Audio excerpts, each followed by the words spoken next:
Play to win $1 million this week and every week this football season at DraftKings.com. With 1 week fantasy at DraftKings, you can play when you want with the team you want. Just pick your contest, pick your team, and pick up your winnings. This isn't fantasy as usual. This is DraftKings. Welcome to the big time. Hurry to DraftKings.com now and use promo code WOO to play for free for a shot at $1 million in this week's Millionaire Maker event. Enter WOO for free entry now only at DraftKings.com. That's DraftKings.com. This sports podcast on Play.it is powered by DraftKings. Sign up today and play for free. All right, so Rick, I play fantasy football, and this past week, man, I had Peyton Manning. He just dropped the deuce, man. He only got 4 points in my league. But I'm stuck with him all year. Not if I go to DraftKings, though. I can pick any quarterback I want. How about that week Marcus Mariota had this week? 4 touchdowns in the first half? I loved it, man. The number 2 pick ends up being the number 1 player. How cool is this? Highest quarterback rating. Marcus Mariota and Jameis Winston both started their career, Rick, with touchdown passes, both to Tennessee Titans. Yeah, 1 through 4 and 1 through 1. Process what I just said. Jameis Winston and Marcus Mariota started their career by throwing touchdown passes to Tennessee Titans. Exactly. Come on, this is the fun you get to have with DraftKings.com, and we want to make sure you understand that if you're not happy with your picks in your traditional league, you can get paid every single week. You just need to go to DraftKings.com. You don't like who you picked in your season-long deal? You want Marcus Mariota? You can get him next week at DraftKings.com. Your season-long fantasy football team may be going strong, but you don't have to wait until week 16. Not with DraftKings. You can put your fantasy skills to test every single week only at DraftKings.com, and they're America's favorite one-week fantasy football site. You could turn your love of football into a life-changing payday. Here's how this works. You just pick your players, pile up the points, and pick up your cash. That's it. Believe me, you've never experienced football like this before. This isn't fantasy as usual. This is DraftKings. Welcome to the big time. Hurry to DraftKings.com right now and use promo code Flair, F-L-A-I-R, to use the promo for your free shot at $1 million in this week's $1 million. Wow, this week's Millionaire Maker event. Enter Flair for free entry That's right Flair now. for free entry. Come on, it's only at DraftKings.com. That's DraftKings.com. What site, Rick? That's DraftKings.com. Woo! A man who wears the 10 pounds of gold, the nature boy, Ric Flair. You know, I always like to take this opportunity to talk about myself. The 16-time heavyweight champion has arrived. I've got the style and profile like never before. The greatest talker in the history of the business is behind the mic once again. You're talking to the Rolex wearing, diamond ring wearing, kiss stealing, wheeling dealing, limousine like, jet flying, son of a gun. Woo! This is Wooooo Nation with Ric Flair. I'm the man.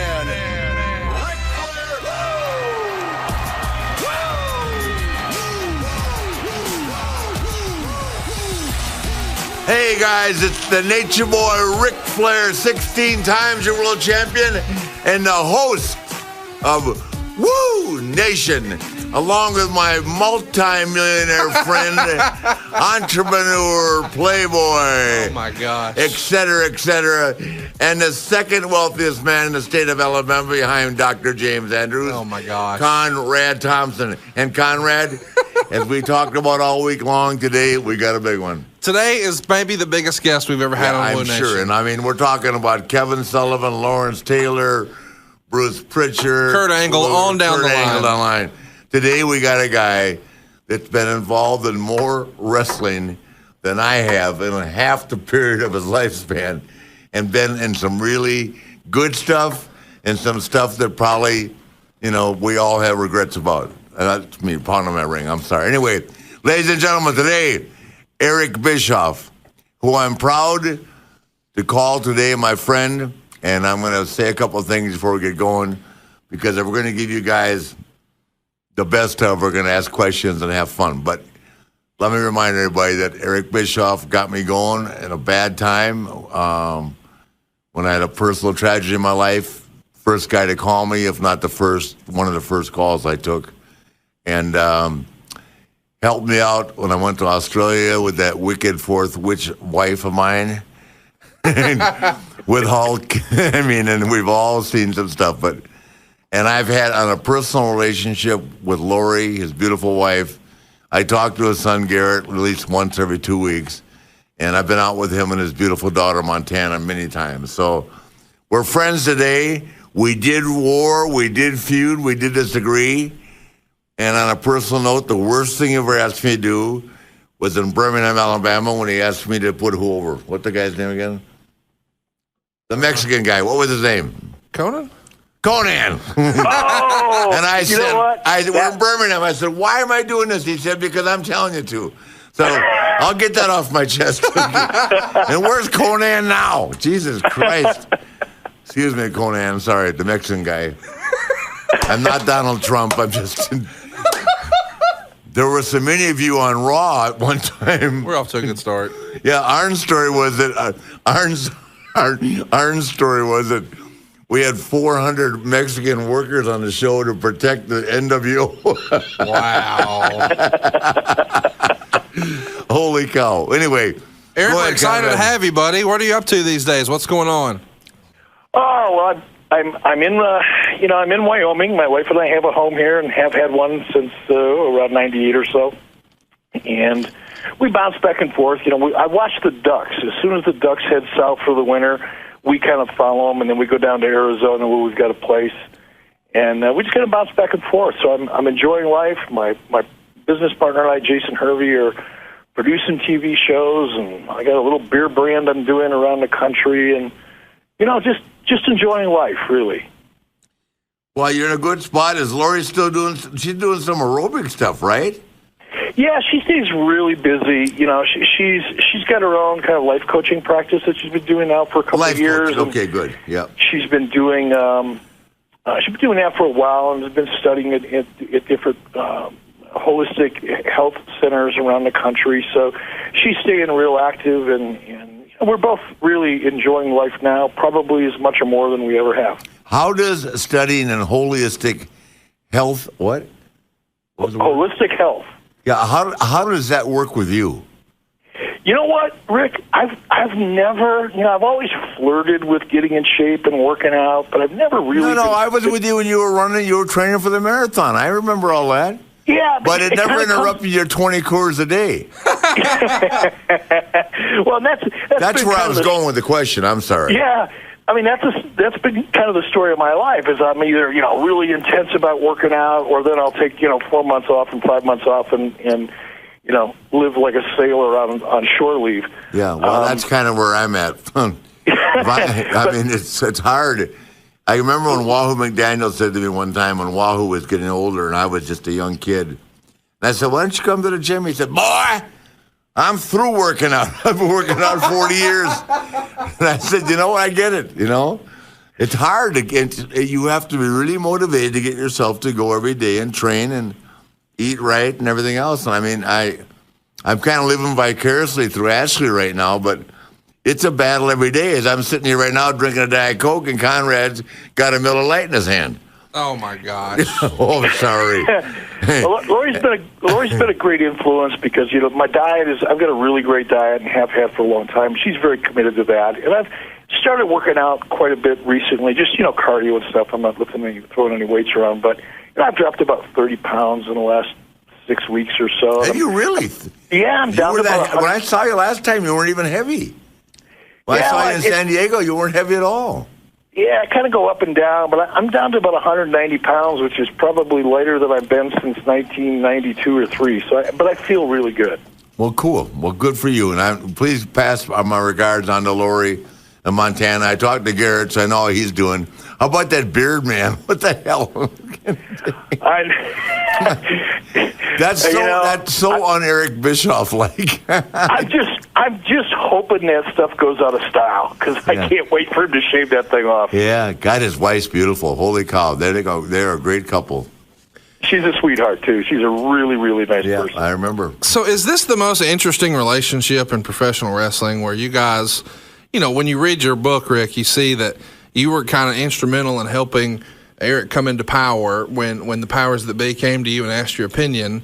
Well, here's the story. I think Eric remembers this. I remember I came back, Eric, from New York, right?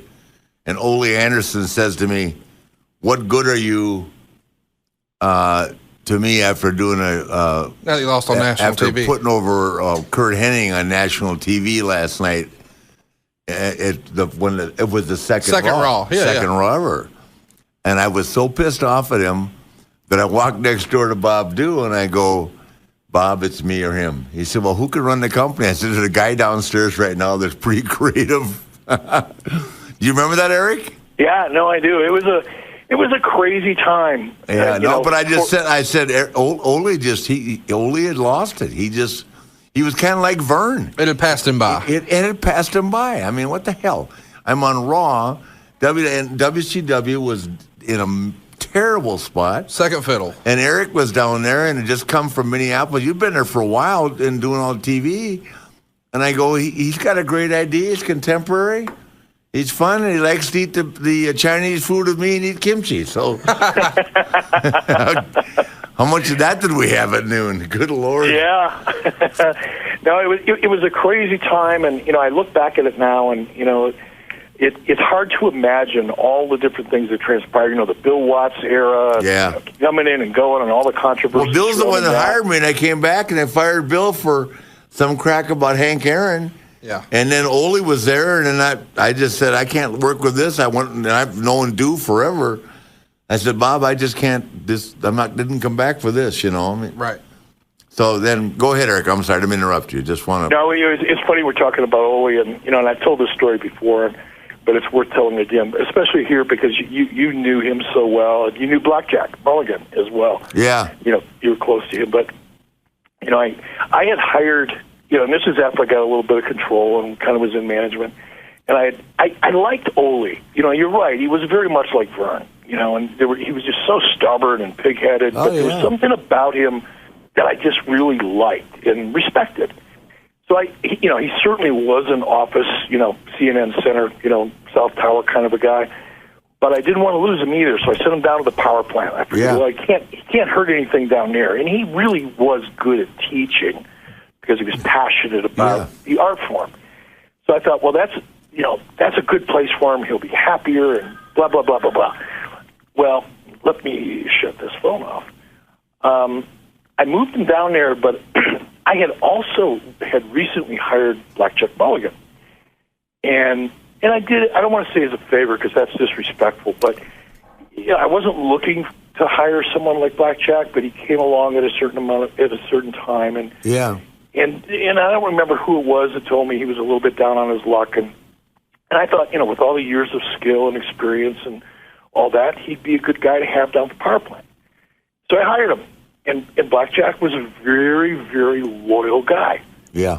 And one day, Ole didn't like the fact that I moved him out of the South Towers and the fact that I was gaining control. He just resented it. And I understood it. I didn't take it personally. But Ole made the mistake by going down to the power plant and just bad-mouthing me up one end and down the other, tell everybody who would listen what the crap I was. And Blackjack knocked him out. Oh, yeah. Well, it's not the first time, Eric. That's gone down. I've seen that happen 5 times. Rick, Blackjack you don't screw around with Jack Mulligan, man. He had a fist. He probably still does, the size of a small refrigerator. Well, he's dying as we speak. No, I've kept up a little bit. He weighs almost 500 pounds. Oh my goodness! I was with Mike Rotundo, his son-in-law, yesterday, and I keep up with Jack. I can't say enough good about Jack Mulligan. But boy, going back to how tough he was, I've seen him slap Ole over the years. I not punch him, but I've seen him slap Ole at least 5 times. I did not see that, but I don't doubt that for a second because Jack. I was there when he sucker punched Harley Race and Andre the Giant. Jack was just. But it says a lot about his loyalty to take up for Eric. At the power well, he plant didn't like Ole anyway, and if you gave him a job, and I'm sure he thought highly of the fact you gave him the opportunity. And Jack's a loyal guy. But there's no denying how tough he is, man. Holy cow! My greatest story is he, before you came along there, Eric, when George Scott was booking, he hired Jack. This is right after, I'm trying to think, after Crockett sold out. And to be an agent. And George Scott was booking even then for WCW? I thought he had left once WWF no, he came back. He just came for a couple months. Okay. And okay. So he hired Jack, and we were in Marietta. I tell this story all the time because it's a great. And Jack was wearing a sport coat and tie, and he was sweating, trying to be corporate, smoking a Salem cigarette and all that. And he was telling Luger that it's phenomenal because I thought he was going to die right there. He was telling Lex Luger that he had to wrestle Dutch Mantel. And Luger looked at him and said,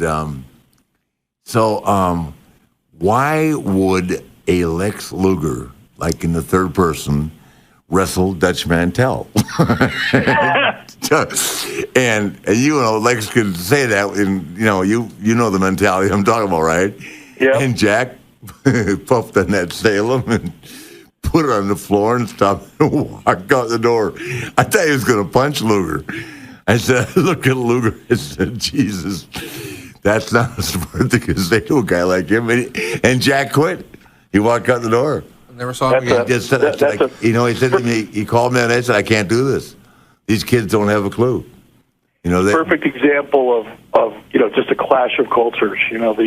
Oh yeah. Lex was a new generation guy at that time, and yeah. And Blackjack I know, but the third person thing of just it exhausted everybody. I mean, it was, but that's what it was, and it's the way people talk. But Jack instead of smacking him, which I've seen him do. God, what was the karate guy's name? He almost killed in Birmingham. Who was that Flynn? guy? Huh? Flynn? Ernest Miller? No.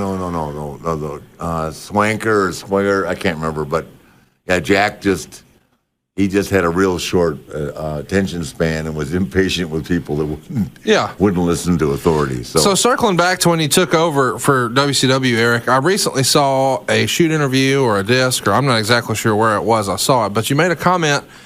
What was it like when you took over a company that was in the red and you were excited to be at the helm, and you commented something along the lines of, knowing what I know now, I'm not sure that I would have been, so eager to jump at that opportunity. But back then, I just didn't know any better. And I'm kind of interested to hear your perspective on that, because at the time when you took over, WCW had never turned a profit. And now you go from kind of TV guy, and I don't mean that in any disrespectful way, but TV sales guy, to now you're running the company. And it had previously been ran by, old school traditional wrestling guys, and now here you are, and it's already losing money. What must have, what was that like? Well, I was a lot younger. It was a big opportunity, and I had no fear at that time. From a career perspective, I had everything to gain and nothing to lose, and I had known, I talked to several people, that were senior management at Turner Broadcasting, and after the Bill Watts mess and all the controversy surrounding it, that was really quite embarrassing for the Turner organization, and quite frankly, Ted Turner himself, who was the only real supporter of WCW. Everybody else in the North Tower that was a member of the the Turner Executive Committee, wanted to pull the plug on WCW and had wanted to pull the plug on it for a number of years. Ted was the only reason it didn't happen. But when the Bill Watts mess hit the fan, that was kind of the last straw. And essentially what I was told by Bill Shaw before taking the job was, look, if we don't turn this company around, and if we don't prevent the kind of embarrassing, headline-grabbing messes that had just been caused by Bill Watts, Ted himself is going to pull the plug on this company. So at that point, I felt like, okay, I've got nothing to lose, because if somebody doesn't do something, if we don't turn this thing around, I'm going to end up losing my gig anyway. And I just had no fear of failure at that time and at that age. That's the best way to say it. I did not have a fear of failure. I had a thirst and a hunger for success and survival, but I had zero fear of failure. Now, at this stage in my life, at 60 years old and having, failed as often as I've succeeded, I probably look at it a little differently. But back then, man, it was fresh meat. All the ladies love Slick Rick. You know they love Wooooo Nation. Don't go anywhere. I'll be right back. Week 1 of the NFL is under our belts, Rick, and there's lots of games that came down to the last minute. Even that Cowboys-Giants game, that came down to the wire, but you didn't have to watch it on TV. You could have actually been there had you just used the SeatGeek app. Imagine that, and Dallas pulled it off. Dallas pulled it off, man, right at the very last minute. And here's the deal. Our listeners can use the promo code what, Rick? FLAIR, Flair. Come on, in the SeatGeek app, and you can get a $20 rebate off your first SeatGeek purchase. It takes less than a minute to download the app, so do it right now. And next time, you don't have to watch these games on TV. That Falcons-Eagles game we just saw 2 nights ago, you can actually go ahead and check that out in person next time, and you can get a great seat doing that. Here's the deal. SeatGeek does a ton of things the other ticketing sites don't. First of all, SeatGeek pulls in all the ticket options from hundreds of online ticket sellers. Really think about that. This creates a one-stop shop for tickets. When you shop on SeatGeek, you're seeing virtually every ticket option available for that game all on one page. You don't need to go anywhere else. And they have a really cool thing, Rick. It's called Deal Score. It ranks every ticket on the market with a 1 to 100 value point for the best deals, and it's all color-coded on an interactive map, so you can easily identify what the best ticket values are. And Rick, everybody wants a good deal. They've got a brand new thing called Deal Score. This actually ranks the very best deal online based on a score from a 1 to 100. So you don't have to worry, is this a good deal or is this not a good deal? They'll actually do all that research for you. And best of all, their mobile app makes it easy. It's seamless. You get to go ahead and buy tickets with just a couple of taps. There's no faster way to buy tickets. Rick, people can get $20 off right now. What promo code do they need to use? FLAIR. That's right in the app, and you can download this app for free. It's called SeatGeek, and SeatGeek will then send you $20 to make sure you've made your first SeatGeek purchase, and every ticket purchased on SeatGeek is backed by what kind of guarantee, Rick? 100%. That's kind of a big deal. That's SeatGeek. Woo! Download the free SeatGeek app right now and enter promo code Flair. Woo! Today. We'll be right back with the limousine riding, jet flying, kiss stealing, wheeling dealing, son of a gun, Nature Boy Ric Flair. Woo! On Woo Nation.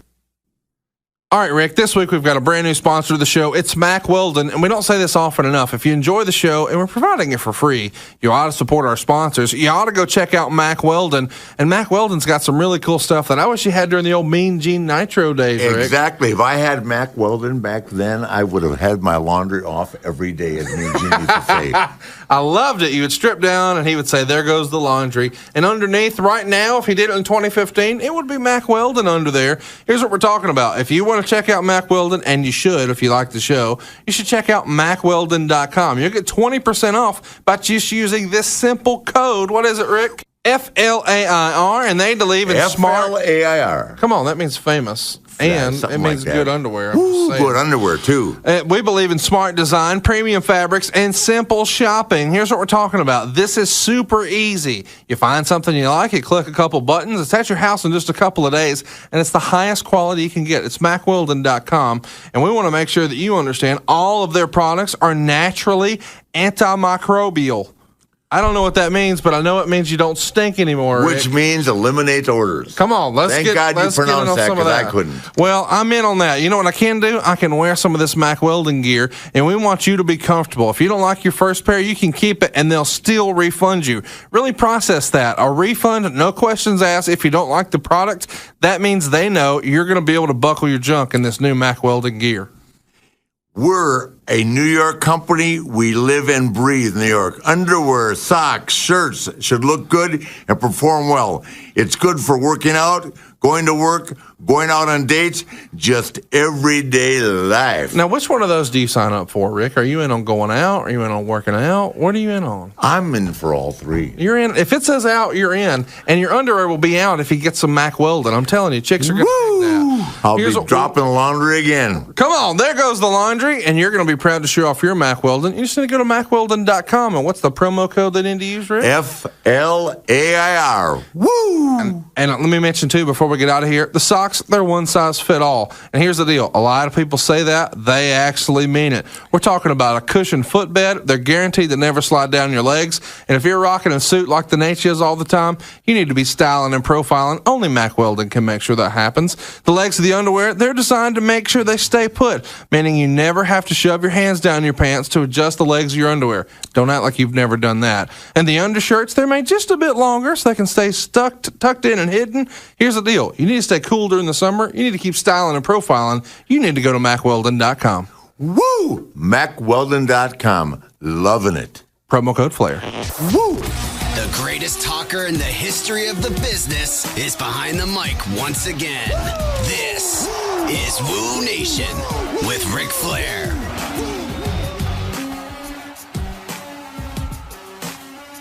So, circling back a few years before that, I don't know how many people really know this, but you actually had a tryout with WWE to work as an on-air personality. How did that go about, and you know, what happened there? Well, I had been working for Vern Gagne since about 1987. That's when I started with Vern. And, I didn't know. I mean, I wasn't completely naive to what was going on with Vern, but I was so excited to work with Vern in particular, because I wrestled in high school in Minnesota, and I'd met Vern and kind of looked up to him. He was like the local hero, and watched everybody come through it. I was a huge wrestling fan, so the opportunity to work for Vern Gagne was a big deal for me, and because it was such a big deal, I didn't look too closely at what he was doing and whether it was a good career move for me or not. I was just passionate and excited. Now, when Vern hired me, he was kind of he'd been getting his ass kicked pretty good. Financially, he was funding the company, out of his own, personal retirement and wealth and the money that he had made over the years. He wasn't really making any money. He had lost a lot of his big-name talent, Gene Okerlund, Hulk Hogan, Kurt Hennig, so many Rick Rude, so many people had left to go to the WWF at that time, now WWE, that Vern was hanging on by a thread. I didn't know that, at least not to the extent I should have. But the good news was, when I went to work for Vern, he hired me as, syndication sales. I was a salesman when Vern hired me. That's what I did. And he put me into syndication, and I did okay at that. And then I got to learn a little bit about production, and I eventually learned how to edit. I learned how to run a camera, and I ended up, serendipitously, in front of a camera, just because the lead announcer ended up getting thrown in jail the night before. So I got exposed to all of these elements, within the business of the wrestling business. But as exciting as that was, Vern had gotten to the point by 1991 where he was done. I mean, it was. I had gone for months and months and months without a paycheck. I was facing, or I wasn't facing. I was in the midst of a personal bankruptcy. I was having my cars literally, repossessed out of my driveway. I mean, it was a bad time. I had two young kids that I was feeding rice and beans because that's all we could afford, and it was tough. And then I saw an ad in the Minneapolis paper that the WWF had put in there looking for an announcer.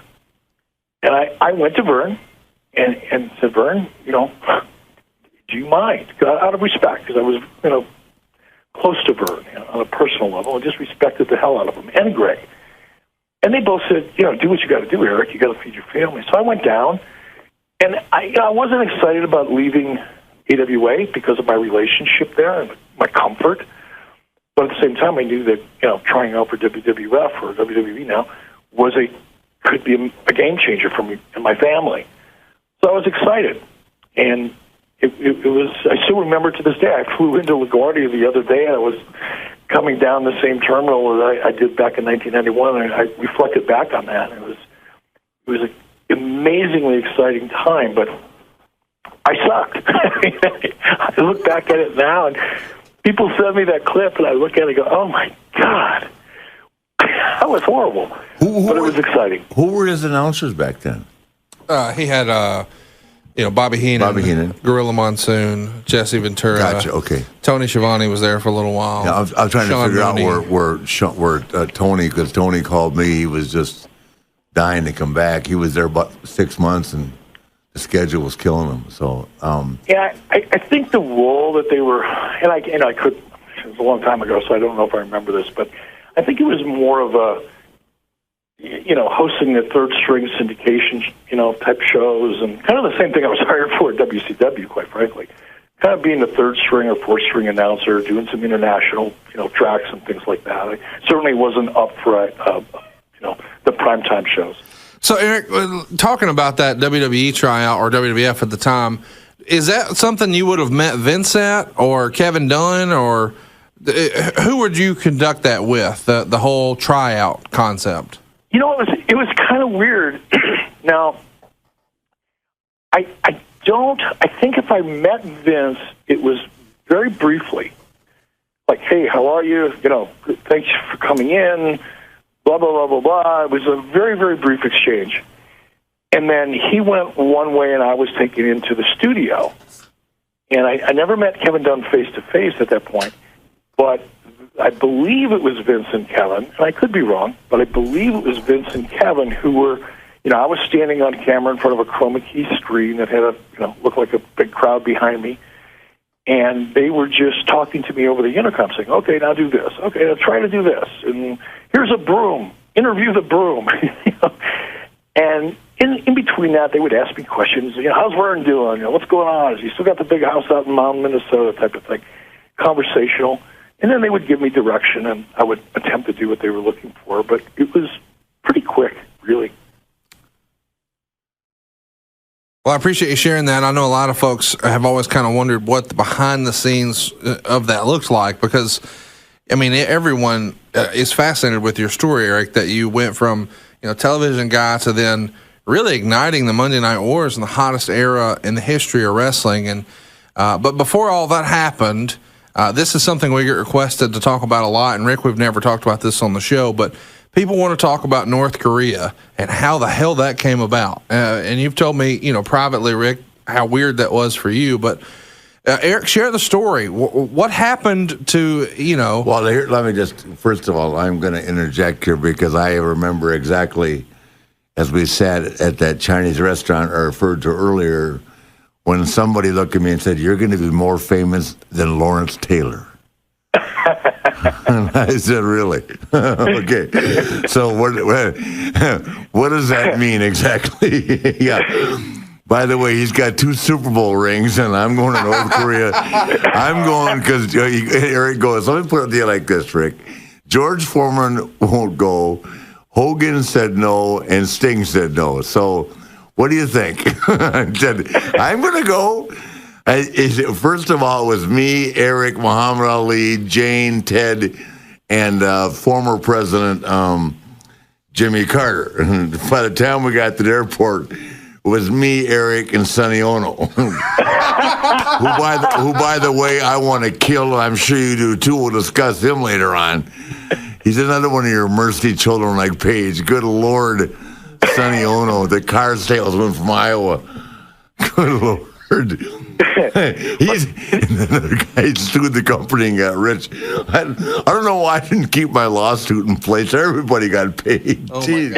It's terrible. Freight train, all these guys. Eric gave him a job, and when the company closed, they all sued him. Oh, God. Anyway, go ahead, Eric. I'm sorry. I have to remind you these things because I was texting Eric. These guys are telling me, I wasn't texting them, I was calling them panicking. Meet me in the hall or in the fire escape, man.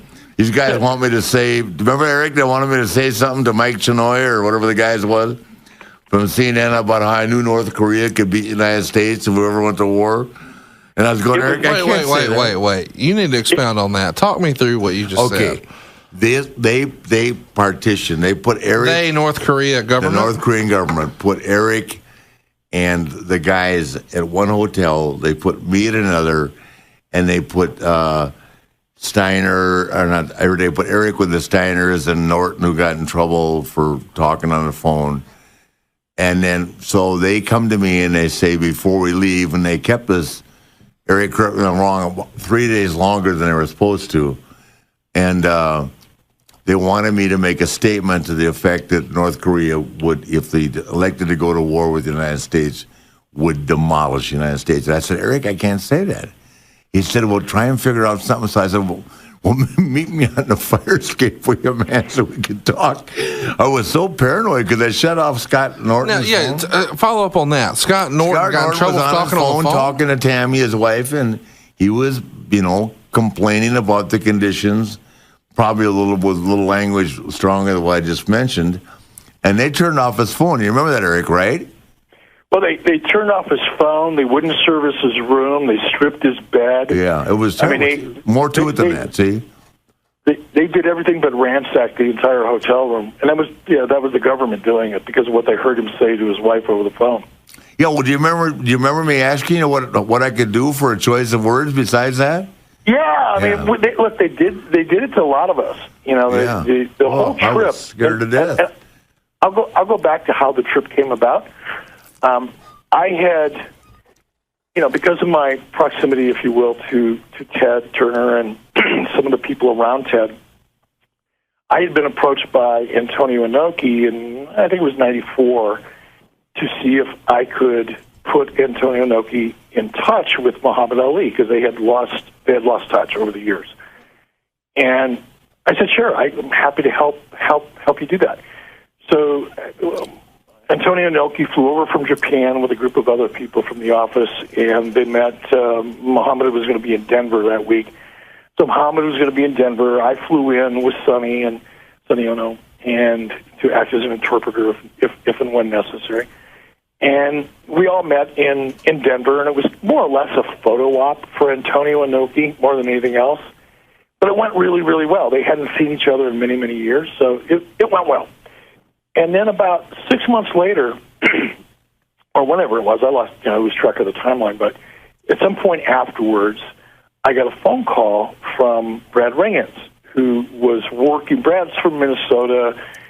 He's super guy, amateur wrestler, made the Olympic team in Greco-Roman, really amazing guy. 76 Olympian, bronze medal, Montreal. Yep.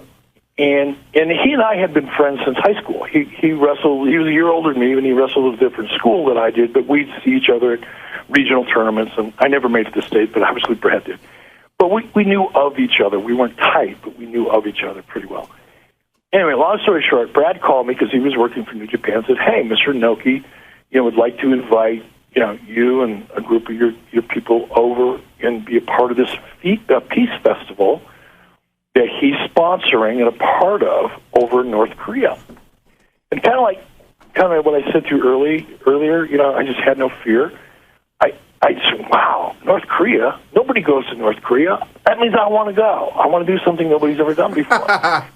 And I thought it was exciting. And I thought, well, I better check and make sure I'm not going to go to jail for that, because they were kind of on the list of countries that, if you're a U.S. citizen, you can't go to.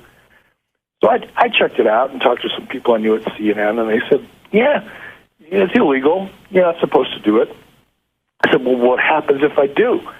He said, the worst thing they're going to do is lock you in a room and ask you questions for about 5 hours and slap you in the wrist. I said, well, hell, then we're going. And I put together the group, with WCW, and Rick's right. I asked around, and I didn't want to force anybody to go, obviously.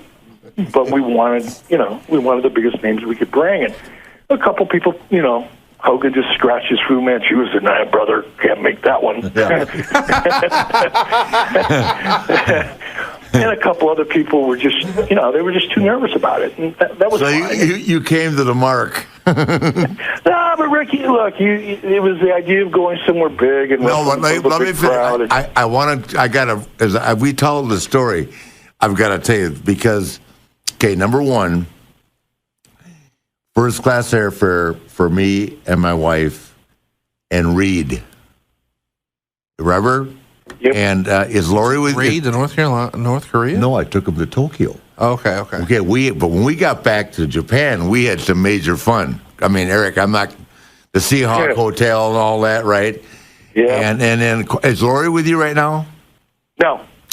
And of course, Beth brought her best girlfriend, Susan Beck, who, ooh la la la la. Okay, let's talk about wrestling. 195,000 people. Come on. I want to make sure Eric remembers all this. I'm giving Eric a tag. Oh yeah. And of course, it was phenomenal. You know, a lot of people listen to this, right? I didn't say anything wrong. I'm just saying. Okay. Hey, Susan, if you're guilty, you're guilty. We love you, Lori. I don't know what to say right now. I'm just going to lay out. I didn't say they did anything, but, No, I was just complimenting her. She's a lovely lady. But we went to the Seahawk Hotel when we came back, and we went to that festival, and like a mark, I gave Anoki a piece of jewelry I had. Remember, Eric? Yeah. Yeah, so I never got that back or anything else.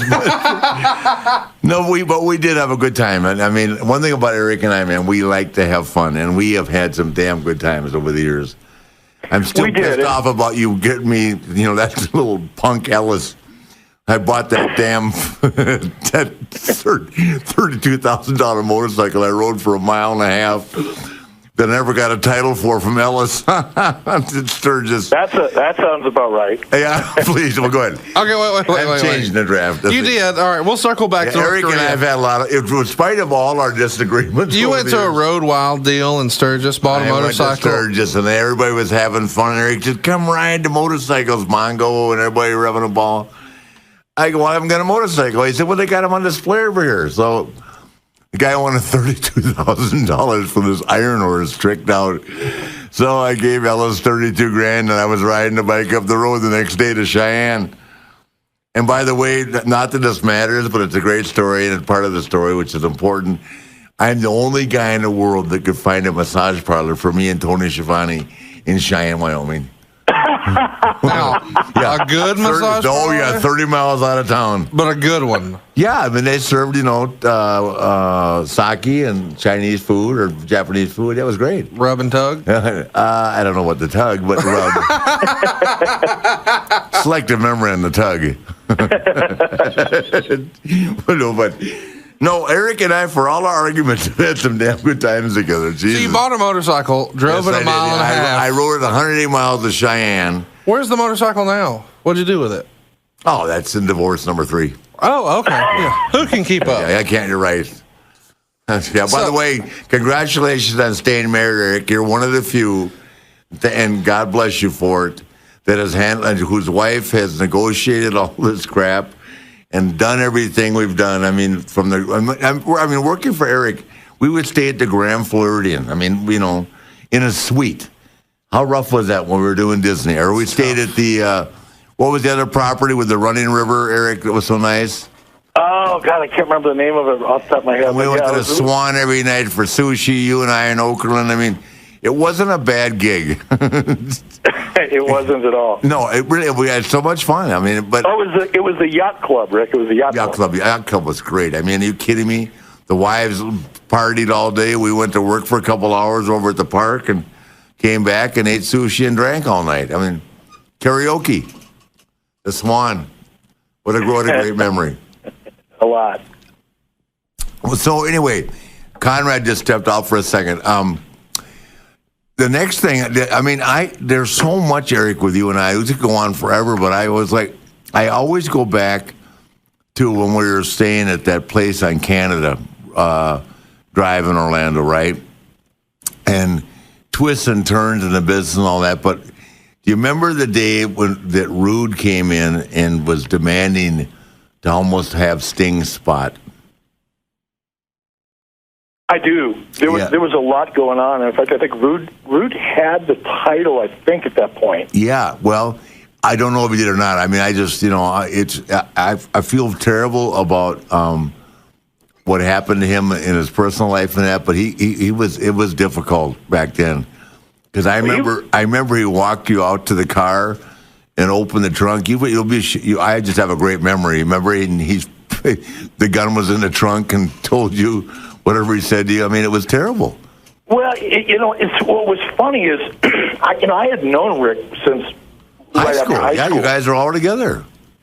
We all kind of grew up in the same zip code, so to speak, and hung out at the same bars. And we didn't hang out together at that time, but we had a lot of mutual friends and acquaintances, and I'd see him on the weekends, and I was pretty aware of Rick's, capabilities as far as being a tough guy and all that. Yeah, he was. And then as once we started working together, I always got along really, really well with Rick. It was probably because of the Minnesota connection. In fact, he and I rode together right after I first got hired by WCW. He and I rode, down to Macon TV together and Gainesville TV together, and we started becoming pretty close friends. And I don't even remember the details of what led up to, that situation in Orlando, but I remember he had physical control over the belt. And I needed it back. That's what it was. And he was like telling you and me. Remember, he was going to kill me in Philadelphia. Remember that night he came in the locker room? Yeah, I brought Barry Windham in there, and I said, Barry, just whatever happens. Don't jump in until it's absolutely necessary. But if it's going to be permanent injuries, just be around. Yeah, no, he was going to kill me because he thought everybody was against him. Yeah, and it is what it was. I mean, he was impaired in the ring, and it's like I loved Kerry Von Erich, but Kerry was impaired a lot, right? And Rick was getting to that point, and I'm not sure what happened, but he was like screaming at me, and then he was hollering at Eric, and nothing ever happened. But it was just, it was one of those things that was an awkward situation for everybody involved, and. But what I was telling you, you missed the thing. We were in Orlando, and we did these booking things, and it was me and Kevin and Eric and whoever else, and it was like an easy gig. We had a lot of fun in Orlando, right? But Rude came up and got Eric and took him outside. And did he point the gun at you, or did he just have it in the car? No, he knew. I told him. I said, Rick, I got to get the title back. Enough is enough, And he and I ended up walking out to his car, and I don't know why I wasn't afraid. Maybe I was too stupid. Well, I was afraid for you. I just, and maybe it was because deep down inside, I knew Rude wasn't really. He was hot at his situation. He was angry at a lot of things, but I had never really done anything to him. And look, Rick none of us had. Rick Rude could have torn my head off and not even dropped the beer that was in his other hand while he was doing it. Wow. So and I knew that. But whatever reason, I walked out to his car. He opens up his trunk, and there's the belt sitting there right next to a 357. And he just kind of looked in the trunk, and he looked at me, and he reached in, and I thought, well, here it goes. Yeah. And he grabbed the belt. And he handed it to me, and I think that he made a statement, and that was the end of it. Nothing happened after that, really. But it was an awkward moment. Yeah, the whole thing was awkward. Yeah, it's funny because I've told people these stories, and Eric can vouch for it. The problem, this is the whole. That's why this could be like a 3-hour podcast. It really could. Yeah. The problem is that when Hulk came, right. He wouldn't work with Vader, and he called Rick the Tasmanian Devil. He wouldn't work with Rick. And to this day, Hulk Hogan, after all the time in WWE and WCW, Hulk never wrestled a Rick Rude. Correct, Eric? Yeah. Never. He wouldn't do it. He called him a Tasmanian Devil. And he probably should have in WWF, because as soon as Warrior won, they programmed him with Rude. Yeah, but what happened was Rude had beat up the Warrior in Savannah bad in the locker room, and that just kind of sent a message because Warrior had said something about Rick. You know that story, right, Eric? No, I don't know. I had not heard that. Okay, well, WWE apparently the Warrior made some remark, probably just in passing, but that wasn't even a time when social media was like it is now, right? But it was like one of those things like Rude's not good enough to get a shot at the title or whatever, right? Yeah. So Rude, man, he got to Savannah that night.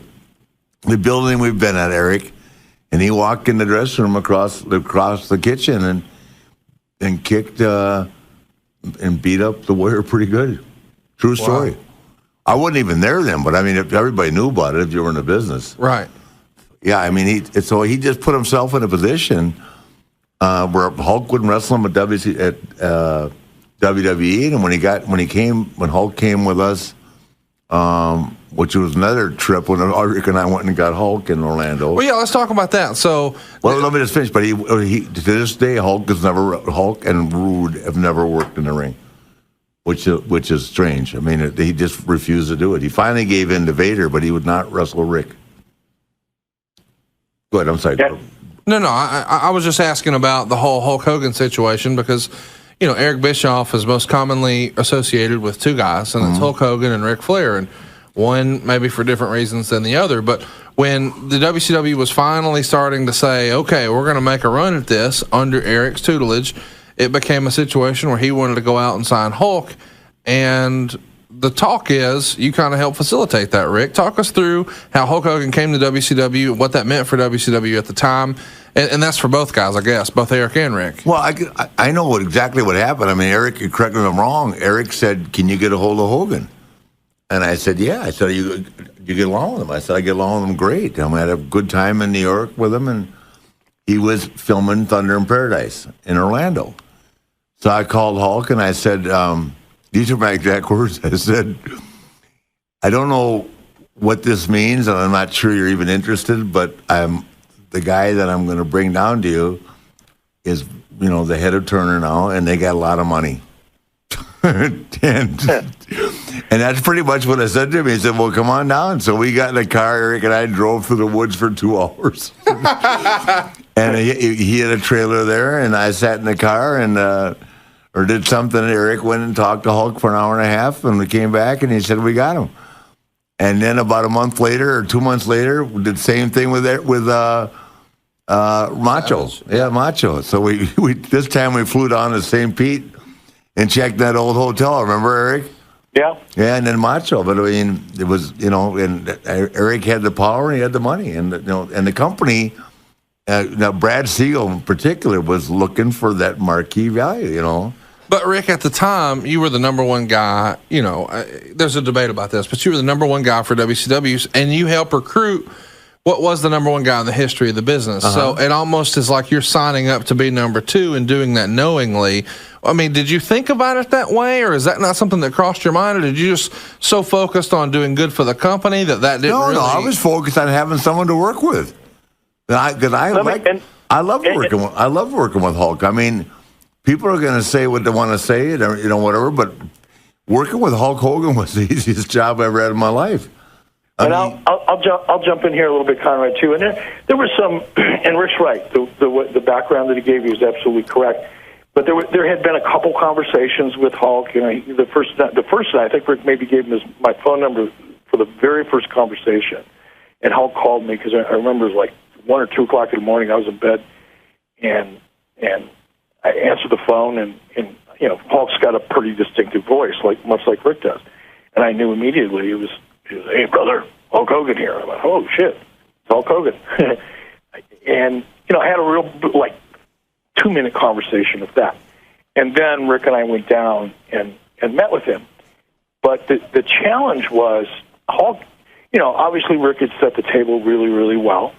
And Hulk, being, you know, the kind of guy that is looking for an opportunity, if it's a good one, was anxious to meet with us. And he was anxious to make a move, you know. But we had 2 things. We had more than 2 things. But we essentially had 2 or 3 things that Hulk was really interested in. One was the money. It is what it is. The other was the light schedule. Because Hulk could come to work for WCW, and instead of being on the road 250 days a year or even 180 days a year, he could come in, make some big money, do 4 pay-per-views a year, a couple of TVs here and there to support those pay-per-views, and call it a day. So that was very appealing to him. And as appealing as that was, his biggest issue, though, wasn't the money or the schedule. It was who he was going to work with, because he didn't trust very many people.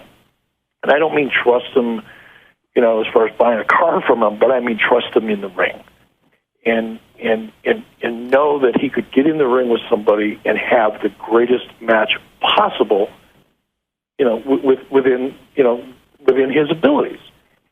And he didn't want to come over to WCW, make a big splash, make a lot of headlines, and get in the ring with somebody like Vader that he didn't know nor did he trust, or Rick Rude, or anybody that wasn't going to, put 100% effort into making Hulk look as great as Hulk could look. But Hulk knew that Ric Flair was that guy. Hulk knew that if he had a program with Ric, that he could trust Ric. He knew that Ric would make him look like $1 zillion in the ring, regardless of anything. Ric would make him look the best he could possibly look. And Hulk trusts Ric. So it was, money was the condition, like one of the conditions, but the precedent was, if we're going to do this, I've got to be in a long-term program with Ric Flair first. So that's, not only did Ric connect us by setting the table, but without Ric's effort in convincing Hulk that creatively, because that was another big thing, it wasn't just what happened in the ring, but Hulk was very concerned that there wasn't going to be a lot of, and you know what I mean when I say this, Ric, a lot of the political, locker room kind of backstabbing. There's a million ways you can make somebody look bad without even being involved in their match. Yeah, well, he knew that I could hate somebody, but if someone else is looking bad, that means I'm looking bad in the ring. So that isn't going to happen. And that was those are the two things. It had to be Ric Flair, and the money in the schedule had to be right. And Ric was able to facilitate that. So, Eric, I want to talk a little bit, when we're talking about Hulk Hogan and the deal you struck with him, there's been lots of speculation and talk online about, what his contract looked like, and we're kind of fast-forwarding a little bit, but I recently heard in 1997, and you can tell me this is ridiculous or this is close, that Hulk Hogan had a deal structured in such a way where he made north of $20 million. Does that sound... Not true at all. Not true at all. Okay. That's... it's like urban legend. It's like one person tells a story, then another person tells a story, and by the time the 100th person tells that story, it's a completely different story. And there's no truth to it or basis to it. Yeah, that sounded awfully strong to me too, Eric. I didn't know, but I've never known. I've never asked Hulk, but that came from one of the guys we had in the podcast that. Well, we may have said too much, but you may have tipped the hand with that. But somebody, did say, candidly that it was. He said it on the podcast. No, well, he said it to me off the air. Okay, I'm sorry. Well, and I told you because we're not talk about everything. His name, but anyway, it's and I thought, boy, that doesn't sound right. But anything's possible. You never know. I mean, it's like. Because they were paying people ridiculous amounts of money. And we should touch on that. You know what? Hulk's deal never really changed all that much. And again, this is 15, 20 years ago now. So clearly, I could be mistaking in some portions of this. But here, I'll tell you right now what the basis of his deal was when he came over. He got $500,000 of pay-per-view. And he had to do like 7 to 10 TVs leading up to each pay-per-view. And he had 4 pay-per-views a year. That was his deal. Now, there was he had some really favorable percentages on his merchandise, that were unrealistic. But you got to remember, at the time that we brought Hulk in, WCW was making about $40 a week in merchandise on everybody told up. There was no merchandise really being sold. That's amazing. That hurts. There was no license. Yeah. Well, and it wasn't the talent's fault. But WCW was a company. It was only about 6 or 7 years old at that time, or maybe a little older than that. The company itself just never built the business side of their business in order to sell merchandise. Yeah, they didn't do a good job. So. Yeah, Hulk got a lion's share, 40% or whatever the percentage is. I don't remember off of his merchandise, not WCW's, just his. But it's kind of like, well, great, he's going to get 40 or 50% of his merchandise, and if we don't sign him, we're going to get 100% of nothing. So it was was it a ridiculously lopsided deal? Yes. But was it anywhere near $20 million? That's just so ridiculous, it's hard to comment on, really.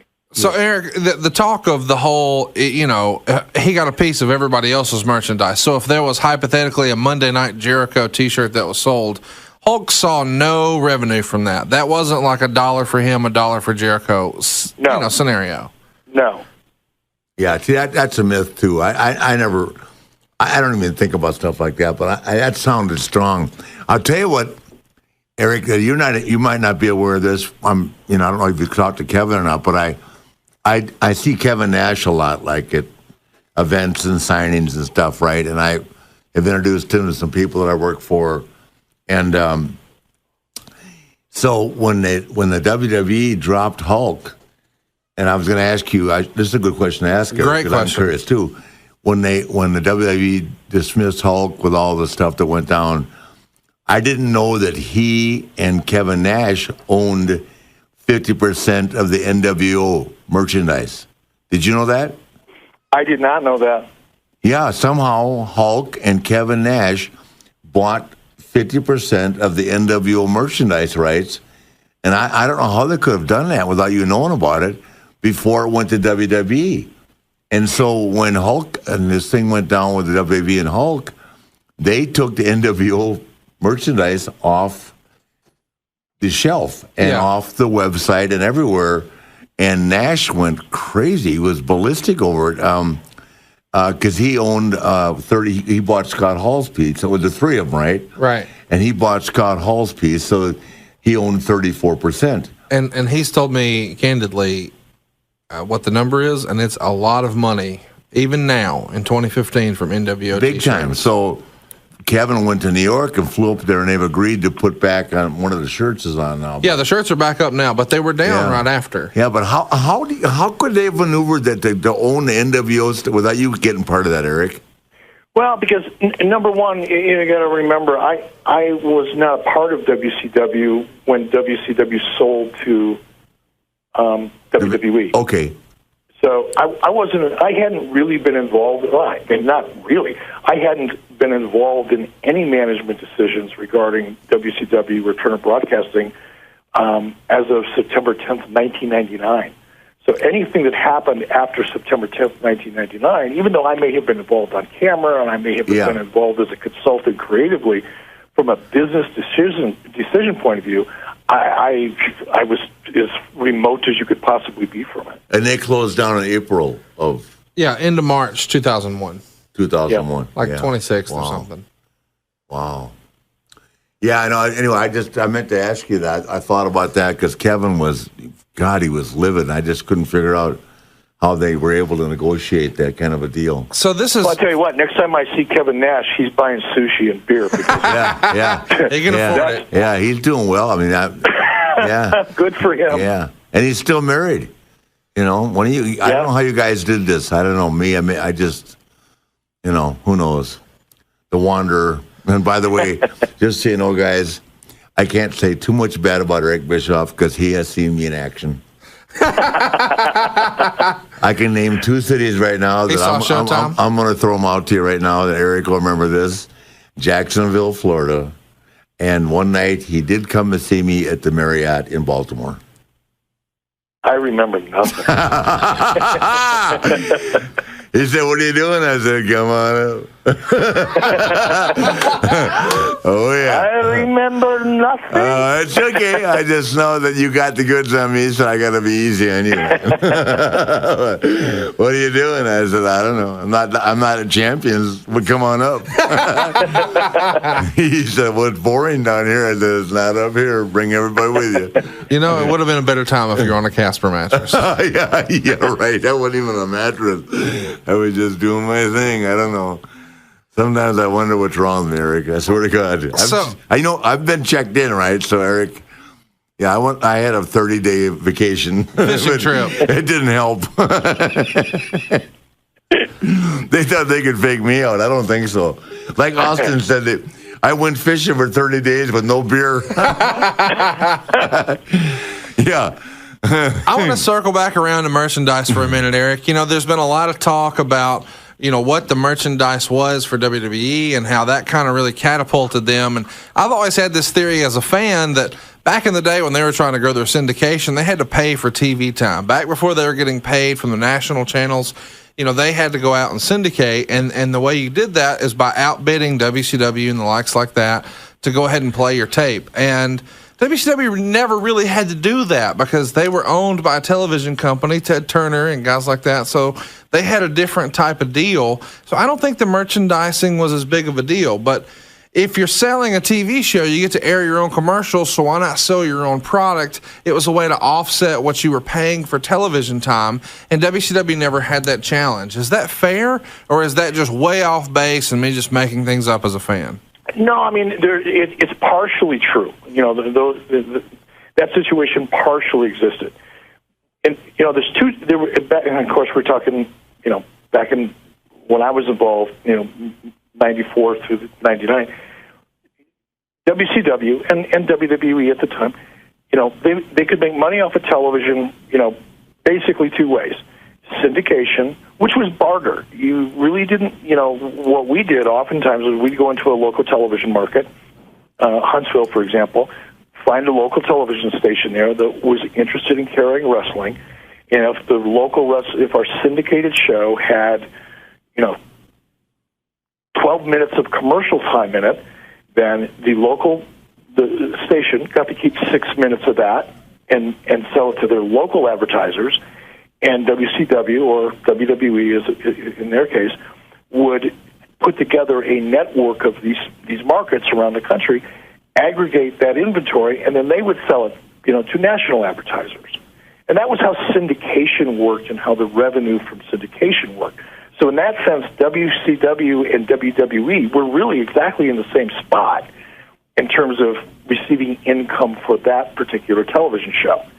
Now, when it came to cable, that was a different deal because Turner did own the cable outlet, WTBS, that we were on, and that was a much different deal for us, for WCW, than it was for WWE. Had to go out and either buy it on or negotiate a barter or whatever they did. I'm not familiar with how they did it back then, but it was different because Turner owned the outlet that they were on. But those two things did everything to do with merchandising. Merchandising is having, you know, hats, jackets, T-shirts, and tchotchkes that you sell either, you know, primarily it's to people who come to the live events, but secondarily it's at retail, you know, on the licensing side of things. It's, you know, nowadays it's on the internet, but that didn't exist back then. So it was really the hats, jackets, and T-shirts component of the business that WCW sucked at.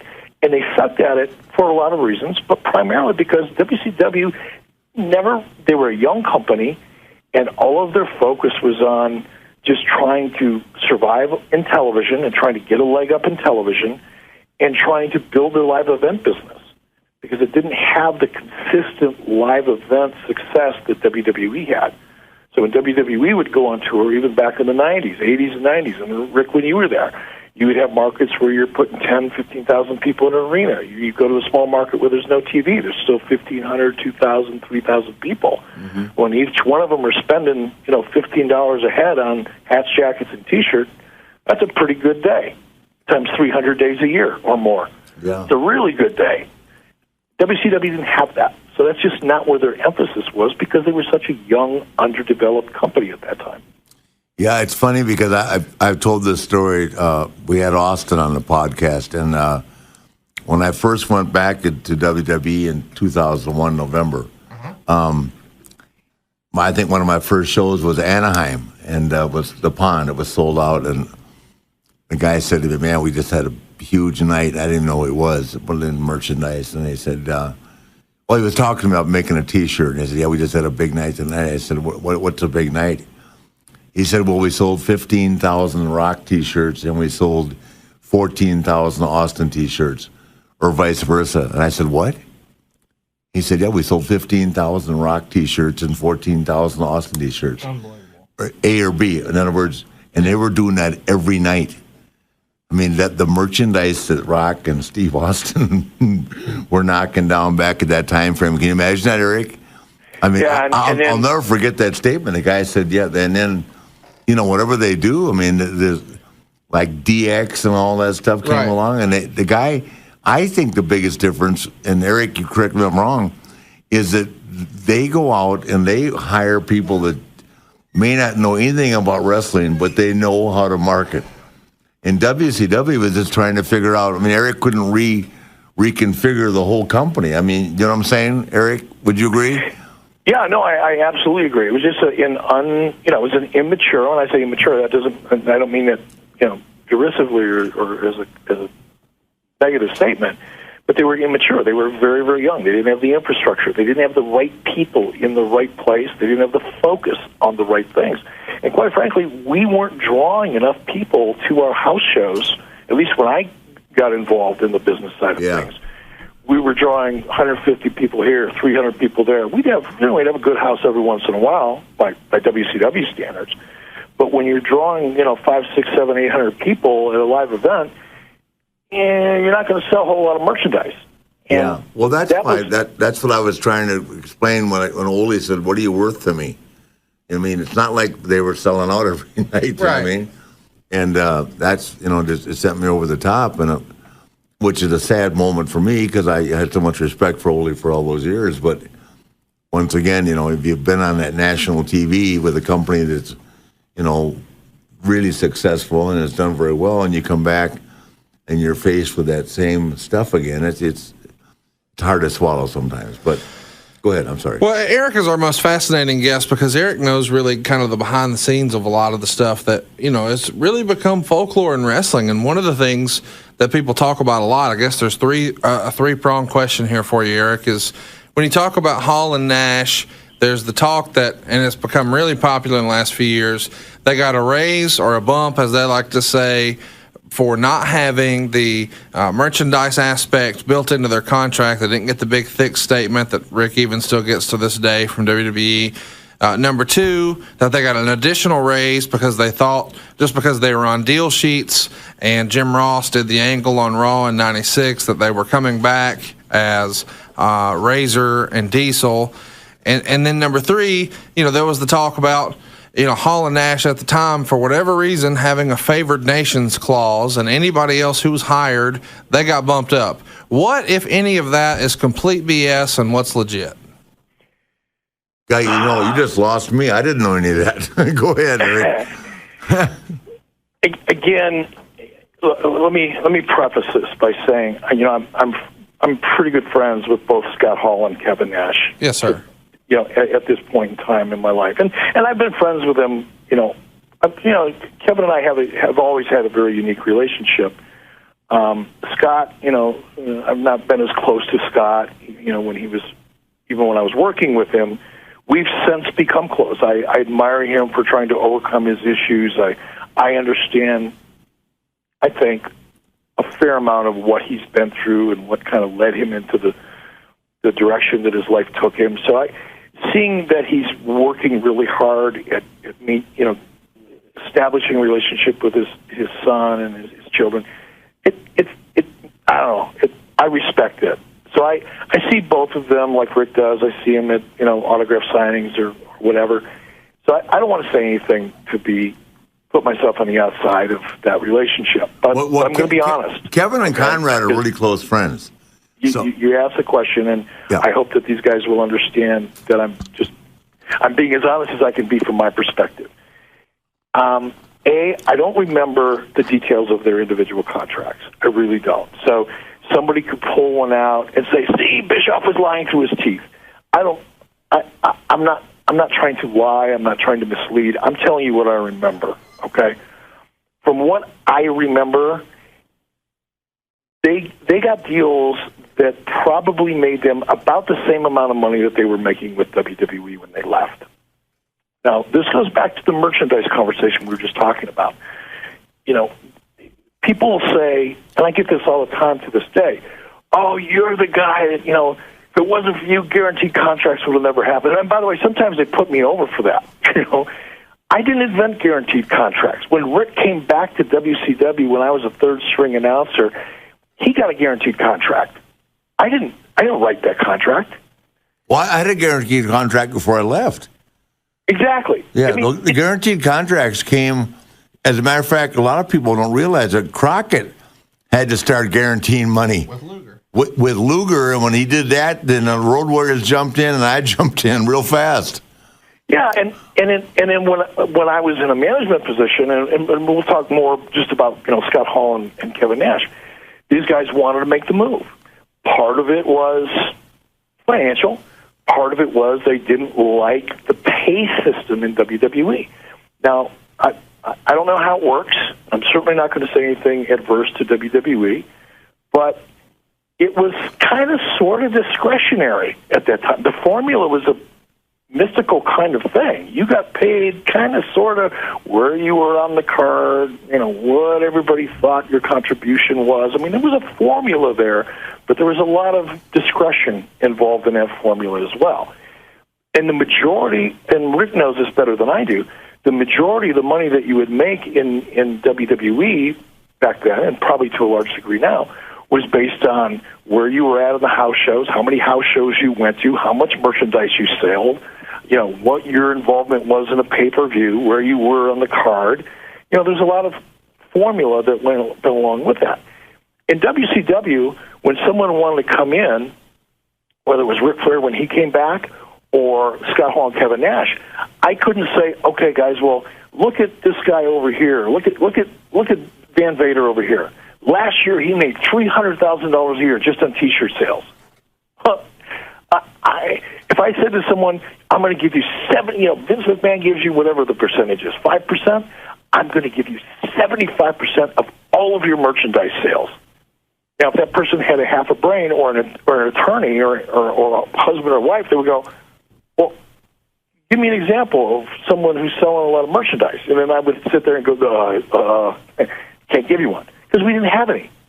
So the only way I could be competitive and pay people close to what they were making in WWE, and in some cases more, was to guarantee the contract. I couldn't share anything with them because there was nothing to share. We weren't making any money at that point. Yeah. So, I did guarantee, Scott and Kevin. And I don't remember what the number is, but I think it was like $750. I'm pretty sure it was when they first came in. And, yes, they were able to renegotiate when their contracts were up. But there was nothing that I recall that happened while they were in the middle of a contract that forced me or encouraged me to renegotiate and give them raises. When their contracts were up, yes, if things were going well, numbers were up, they were a big part of it. So, they probably got a raise. But it wasn't because anybody had a gun to my head or anything that Jim Ross did or any kind of backstage, manipulative. People like to talk about that because it makes themselves look smarter, it makes themselves look, knowledgeable about certain things. But, the reality is, yes, they got raises when their contracts came due. So in October of 96, Ross tried to turn heel, so to speak, as his on-air character. And he said he's going to bring back Razor Ramon and Diesel. Who are currently with WCW. Right. Well, Scott Hall and Kevin Nash were. Yeah. But WWE owned the intellectual property for the names. That's why they were inducted. So they brought a guy in named Rick Bogner and dressed him up like Scott Hall as Razor Ramon.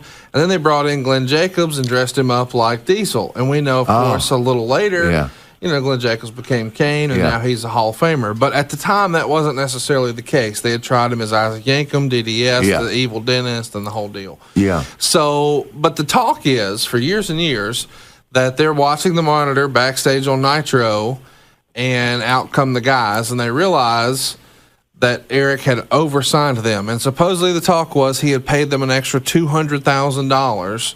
He had them on deal sheets at the time. This is the myth. This is the legend. This is the talk online.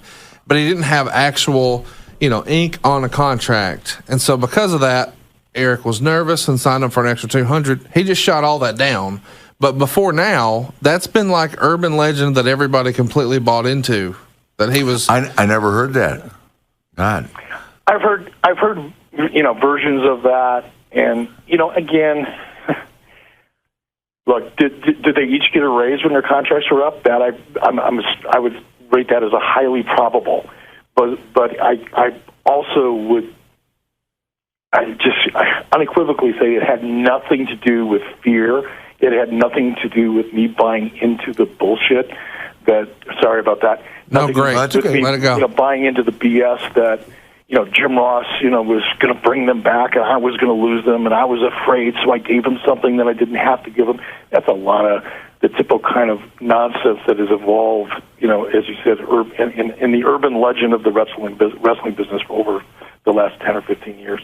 Yeah. So what about favored nations? Is that a real thing? I thought about that, in between our calls here. The only person that I can recall that have there are two people that I can recall that had favored nations in their agreements was obviously Hulk and Bill Goldberg, and that's because they shared an attorney. And Bill, when Bill started, he was making $75,000 a year at the power plant. Yeah, he wasn't making big money. It might have been more than I don't remember, but it was not big money. Okay, he didn't, really get into the big money until after he had really blown up as a big star, and then Hulk introduced him to Henry Holmes. And then Henry Holmes introduced me to hell because he was negotiating with both of them. And Henry knew. Henry was very seasoned at what he could push and acquire. And Goldberg was hot as hell. So I'm pretty sure Bill got a favored nations agreement. I doubt that anybody else got one. But, hey, if someone can provide an agreement that says otherwise, I'll be happy to admit that I was wrong. But I don't think so.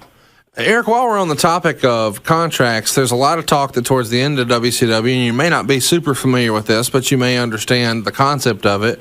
Why were there guys on Time Warner contracts instead of WCW contracts? There's the talk online about why that was, but do you know that happened? And if so, what was the thought process behind it? I have no insight into that at all. And to be honest, this is the first time that I've heard that. I never heard that either. Well, the concept was when WCW went out of business, they didn't get everybody's contract. WWE, they. And so it was a deal where guys got paid to sit at home. So you've heard the story for years. I'm one of them. So, but the talk was that that would mean if you got paid to sit at home, that WWE didn't really buy your contract. You had a Time Warner contract, and Time Warner didn't go out of business. Yeah. WCW did. So if you had a WCW entertainment contract, then that contract was sold to WWE. But if you didn't, then you were on a Time Warner deal. That would be what Goldberg had, too, because he got paid. Goldberg, Nash, Rick Steiner, a lot of guys. Whoever. I mean, I don't know who it is, but I did have one of those. I didn't know it was a Time Warner. You know what? This is the first time I've ever heard that there were two forms of a Time Warner / WCW contract. I certainly hadn't. That didn't occur well under my watch. Now maybe things changed later after 1999 when I left. But this is the first time I've ever heard that. Well, it's probably because when WCW sold, they weren't in existence anymore. They just had. Well, but WCW was a subsidiary of Turner Broadcasting, so it's not like WCW went bankrupt, which is another headline. That isn't really true. WCW was a wholly owned subsidiary of Time Warner and Turner Broadcasting. Yeah. So the contracts would have been. They would have been connected to Time Warner Turner Broadcasting. So just because Turner decided to shut WCW down didn't mean that their obligations under their contracts would have just gone away. They would have still had to continue paying those people. Yeah, well, they did. I mean, I got paid. I mean, I ended up, when I went back to work for WWE, You took a buyout? I took a buyout, yeah. But it was, the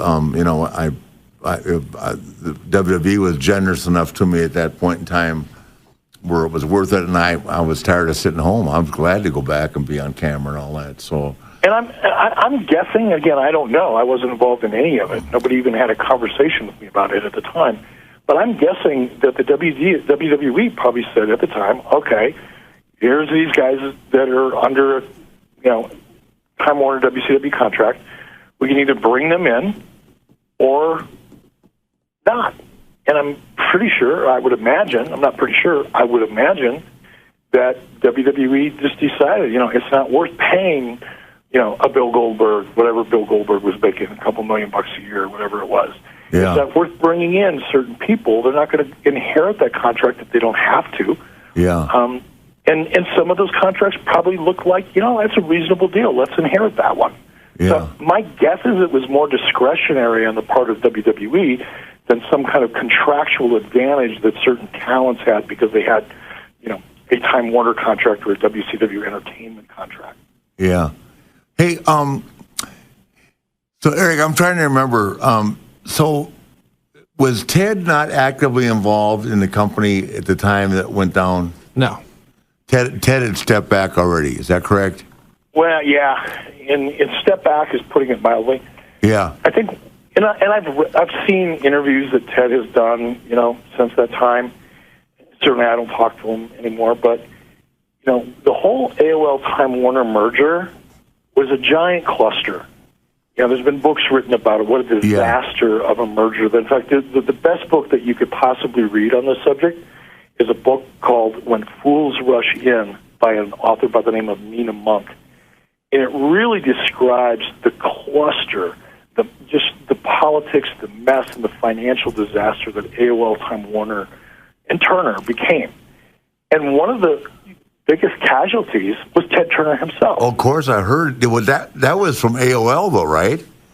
It was AOL Time Warner. Ted agreed to the merger and agreed to terms within that merger that effectively took him out of direct control that he'd enjoyed at Turner Broadcasting.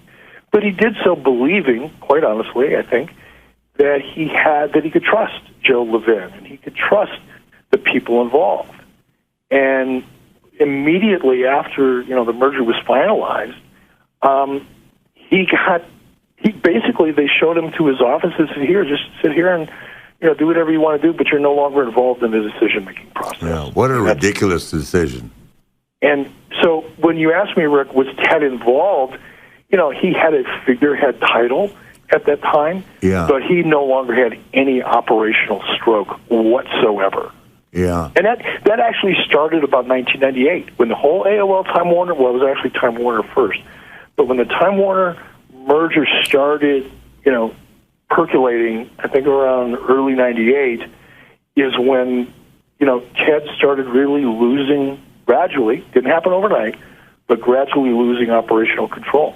Yeah. Well, I can remember you and I talking one day. I think we were at Jocks and Jill's or whatever that place was called. Yeah, the base of the CNN Center. Yeah, and this was right at the end, and Eric and I were talking about the fact that the Braves went up for sale, and they wanted $400 million for him, and Ted didn't have the money to pay him. He had the money, but he wasn't going to. And the Braves were his passion. Would you agree, Eric?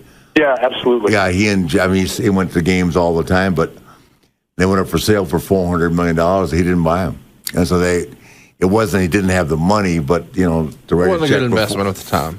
Yeah, because he got burnt so bad. I thought it was on AOL stock, but it was a combination of both. Yeah, well, when he took a lot of Turner first, the first deal they did was with Time Warner, and then shortly after that, on the heels of that, then AOL came in. AOL barely exists anymore as it did back then. Yeah, you can't even find them on NASDAQ, I don't believe. Yeah, but at that time, that was at the time of the internet bubble. Steve Case and AOL, everybody thought the entire world was going to revolve around them, and the bottom fell completely out of it. I'll tell you how bad it was. Not to go too far into the weeds here on business things, but when I left WCW in September of 1999, I had 2.5 years left on my contract, and they sent me home. And I wasn't making the kind of money that Rick made or the kind of money that Talent made. But I was doing all right. I was living there somewhere between $500,000 and $700,000 a year with bonuses and crap like that. But I had acquired over the years a lot of stock options, and at the time, I didn't really know what stock options were. I didn't follow it closely. I'd get these things every quarter, and I'd stick in my file on my desk, and I got stock options. Never really paying attention to any of it. Well, when they finally decided to bring me back for a brief period of time after the Russo disaster, while I was still under contract, but they had triggered a clause in my contract that was it's called pay or play. And once you trigger a pay or play provision in the contract, you can't go back and change your mind. You can't say, okay, just go home and we're going to pay out the rest of your contract, and then 6 months later go, we changed our mind, we're going to bring you back. It doesn't work that way. So when they triggered the pay or play provision in my contract in September of 1999, and then in 2000 decided, whoops, we screwed up, we better bring him back, it gave me leverage to renegotiate my deal. And I said, okay, look, you guys are a mess. I don't want to be an employee. I don't want to be the president of the company. I don't want to be in charge of anything. I'll be a consultant. I'll get involved. I'll be on camera. But I'm not going to be an employee. I'm going to go do other things. And they agreed to that. In fact, they paid me more money. What they did is they bought out my old contract at 100 cents on a dollar. Not 90, not 95, 100 cents on a dollar. And then they wrote me a new contract. They paid it out, terminated it, and then simultaneously wrote me a new contract as an independent contractor. But what happened was, when they paid out my previous contract and therefore terminated it in order to enter into a new one, I was no longer an employee. Well, I got a call about a week later from somebody in Turner who says, okay, well, you have 30 days to exercise your options. I didn't even know what that meant. So I go in my file, I get all my stock options out, and I look at it, and I go, holy crap. I got about $1.5 million sitting here. I didn't even know it was in my desk. Oh, my God. So my average strike price was around $13. AOL Time Warner stock, or Time Warner stock, at the head of the merger, was trading for about $98 a share. Wow. And I'm just doing the math in my head going, holy crap. I'm really, really doing well here. But I didn't want to sell the stock because every morning it was going up and up and up and up and up. And I'm thinking, man, this is great. Long story short, I didn't have any options. I called an attorney. I hired an attorney. I tried to force them to let me keep my options. None of that worked. I had to sell my stock. I sold it at about 102 or 103 bucks a share, somewhere in there. Maybe under 100, I don't remember, but it was close. And made a boatload of money. And then about 6 months later, AOL Time Warner stock was trading at about 11. Oh, that's where Ted lost all his money. Yep. And so did a lot of people. I already lost like $4 billion. Yeah. And, I mean, and, people like Brad Siegel and, people that were at my level and above me, they're the ones that really suffered the most. They got crushed. Yeah. Hey, I've got to tell you something, Eric, and interesting in this conversation, and if it hadn't happened, and I can find the name. So I'm on a plane with, and I want to get a comment on this because it doesn't matter to me, and I'm sure you don't care either. I'm on a plane flying somewhere with a woman who is taking her daughter. I'm trying to think where I was going. Her daughter was going to enroll in Juilliard. Okay, yeah. In New York City. I must have been going to New York, right? So, and her husband worked for Turner. And she goes, I know who you are. And my husband was there while you were there. And I cannot think of his name. And I said, so, you'll love this. She said, what did you think of Harvey Schiller? And I said, I don't know. I didn't know him very well. And she said, he may go down in history as the biggest loser in the history of Turner Broadcasting. Wow. Have you ever heard that, Eric? No, I never did. Harvey. I didn't always get along with Harvey. No, but I liked him. He was, a nice guy. But I guess they just thought that he was a disaster. This guy has been there forever. He knew Brad Siegel. I mean, the woman knew all the names. And I can't think of. She knew remember that you had me do a couple speaking engagements for people that were big in the company, and she knew everybody, like Bill and all those guys. And she said, "What'd you think of Harvey Schiller?" I said, "I didn't know him very well. He came to Sturgis and all that." And she said, "He'll go down in history as the biggest loser in the history of Turner Broadcasting." And Eric, I'm not asking you to comment on that. I'm just saying that there was a name out of the past. I'd forgotten all about Harvey Schiller, So yeah, Harvey took over for Bill Shaw, and I wasn't happy about that because I really loved Bill Shaw, and we're still friends to this day. And I was so comfortable with Bill, and there was a trust level he was there. A nice guy. We had great momentum. We had great momentum together, and then Harvey came in and took over WCW because. It fell under Turner Sports, and Harvey was the president of Turner Sports.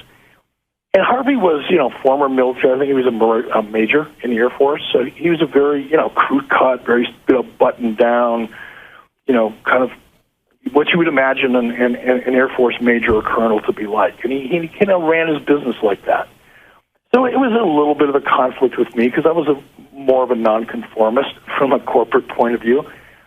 But we ended up really developing good trust together. Harvey was only there for a short period of time, but I will say this. Harvey was a political animal. Harvey saw what was going on at a much higher level with Turner than I did, certainly at a much higher level during the AOL Time Warner merger than I was capable of understanding or exposed to. Mm-hmm. And Harvey saw, I think Harvey really saw himself as the president of Turner Broadcasting to take over Terry McGurk's position. Yeah. And that's right. That was the name I was looking for, Terry McGurk. Yeah. Yeah. I think he wanted. This woman knew everybody. I think he wanted Terry McGurk's job, and it didn't work out for him. But I will say this: Harvey Schiller left with a boatload of money. Of course. And he went to work for George Steinbrenner. Yeah.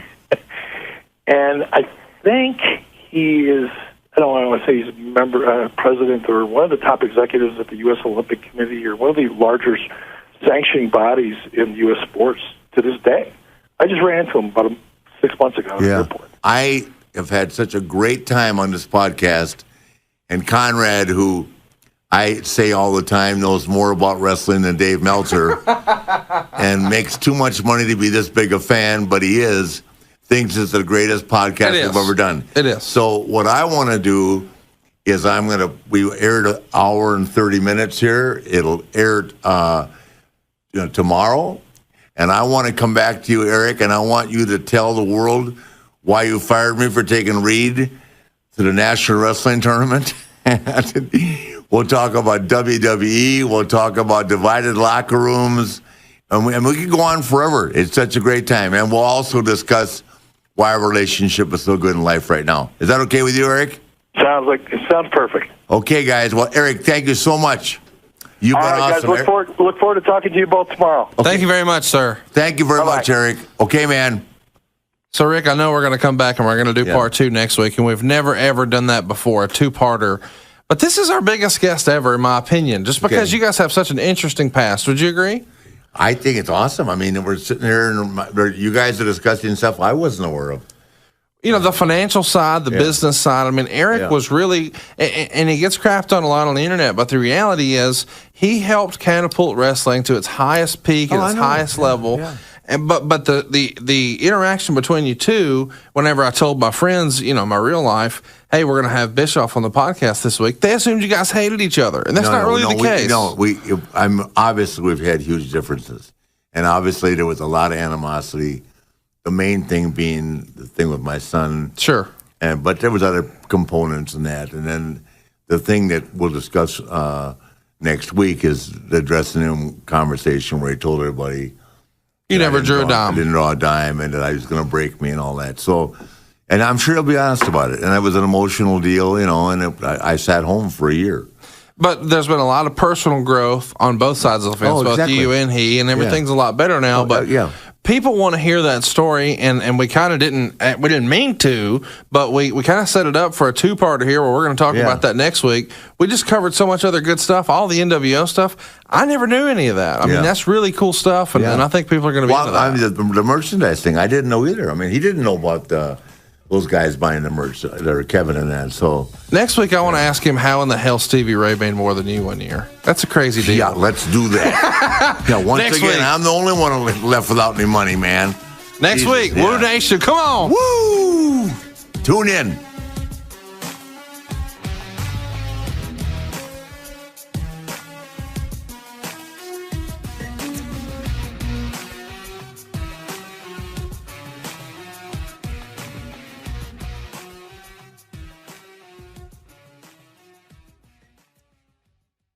There's something for every sports fan on CBSLocalSports.com. Watch live radio shows and original video programming while reading national articles from some of the best writers in the country. Visit CBSLocalSports.com today.